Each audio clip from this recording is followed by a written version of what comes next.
Hi everyone, welcome back to this channel. In this tutorial, I will show you how to feed the pandas in Heartopia. In Heartopia, there's a quest or daily activity where you can feed wild animals, and one of them is pandas.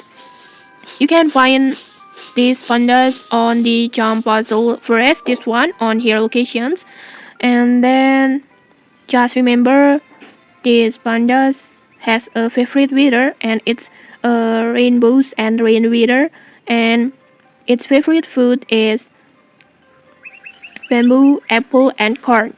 So just make sure you feed it during its favorite weather or give it its favorite food if you want to make it grow faster.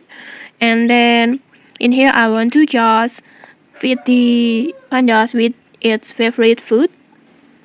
I want to feed it with the bamboo like this. And next just tap on feed.